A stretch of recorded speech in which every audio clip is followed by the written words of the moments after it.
വിജയുടെ ഗോഡ് സിനിമയിൽ കാമിയോ ആയി എത്തിയ ശിവകാർത്തികേയൻ ഇതിന് ഞാൻ നോക്കിക്കോളാം എന്ന രീതിയിൽ ഒരു ഡയലോഗ് പറയുന്നുണ്ട്. വിജയ് തമിഴ് സിനിമാ ലോകത്തെ ശിവകാർത്തികേയനെ ഏൽപ്പിക്കുകയും ശിവകാർത്തികേയൻ അത് ഏറ്റെടുക്കും എന്ന് ഉറപ്പു നൽകുന്നതുമായാണ് ആ രംഗത്തെ ആരാധകർ ഏറ്റെടുത്തത്. ഇന്നിപ്പോൾ വിജയ് സിനിമയായ ഗോട്ടിനെ പോലും പിന്നിലാക്കിയുള്ള യാത്ര തുടരുകയാണ് ശിവകാർത്തികേയൻ ചിത്രം അമരൻ. റിലീസ് ചെയ്ത് ആഴ്ചകൾ പിന്നിടുമ്പോഴും ബോക്സ് ഓഫീസിൽ കുതിപ്പ് തുടരുകയാണ് അമരൻ. ആഗോള ബോക്സ് ഓഫീസിൽ 300 കോടി പിന്നിട്ട അമരൻ റിലീസ് ചെയ്ത ആഴ്ചകൾക്കിപ്പുറവും തിയേറ്ററുകളിൽ പ്രദർശനം തുടരുകയാണ്. ഇപ്പോഴിതാ ഈ വർഷത്തെ കോളിവുഡ് ചിത്രങ്ങളുടെ ടിക്കറ്റ് വിൽപ്പനയിൽ ബുക്ക് മൈ ഷോയിൽ അമരൻ ഒന്നാമതായിരിക്കുകയാണ്. വിജയ് നായകനായെത്തിയ ഗോട്ടിനെ മറികടന്നുകൊണ്ടാണ് അമരൻ ഈ നേട്ടം സ്വന്തമാക്കിയിരിക്കുന്നത്. 17.7 ലക്ഷം ടിക്കറ്റുകളാണ് വിജയുടെ ദി ഗോട്ടിൻ്റെതായി വിറ്റഴിഞ്ഞത്. എന്നാൽ അമരൻ സിനിമയുടെ 17,83,465 ടിക്കറ്റുകളാണ് വിറ്റഴിഞ്ഞതെന്നാണ് റിപ്പോർട്ട്.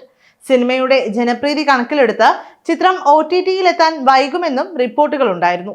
മേജർ മുകുന്ദ് വരദരാജായി അമരൻ സിനിമയിൽ ശിവകാർത്തികേയൻ എത്തിയപ്പോൾ സായി പല്ലവിയായിരുന്നു നായികയായി എത്തിയത്. രാജ്കുമാർ പെരിയസ്വാമി സംവിധാനം ചെയ്ത ചിത്രം നിർമ്മിച്ചത് നടൻ കമലഹാസനാണ്.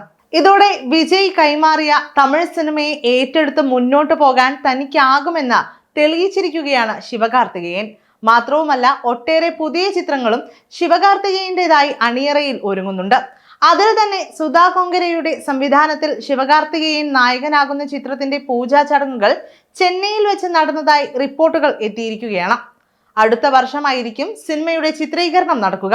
എന്നാൽ ഇതുവരെ ചിത്രത്തിന്റെ ഔദ്യോഗിക പ്രഖ്യാപനങ്ങളൊന്നും ഉണ്ടായിട്ടില്ല. നിവിൻ പോളിയും ചിത്രത്തിന്റെ ഭാഗമാകുന്നുവെന്ന റിപ്പോർട്ടുകൾ നേരത്തെ വന്നിരുന്നു.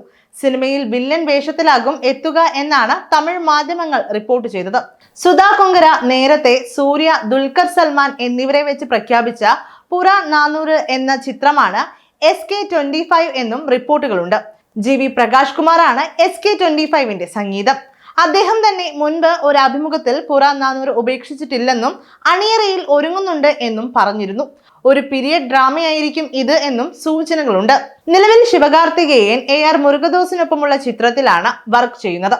ആക്ഷൻ പശ്ചാത്തലത്തിലുള്ള സിനിമയ്ക്ക് ശേഷം നടൻ ഡോൺ എന്ന സിനിമയുടെ സംവിധായകനായ CB ചക്രവർത്തിയുടെ അടുത്ത ചിത്രത്തിൽ അഭിനയിക്കും. ഈ 2 സിനിമകൾക്കും ശേഷമായിരിക്കും SK25 ആരംഭിക്കുക എന്നും സൂചനകളുണ്ട്. എന്തായാലും കൈനിറയെ സിനിമകളുമായി തമിഴ് സിനിമാ ലോകത്തെ ഒരു രാജാവായി വളരുകയാണ് ശിവകാർത്തികേയൻ. ആരാധകരും ഏറെക്കുറെ ആ കാര്യം ഉറപ്പിച്ചു കഴിഞ്ഞു. ശിവകാർത്തികേയനിൽ തങ്ങൾ അർപ്പിച്ച വിശ്വാസം തകരില്ല എന്ന് തന്നെയാണ് ആരാധകർ പ്രതീക്ഷിക്കുന്നതും.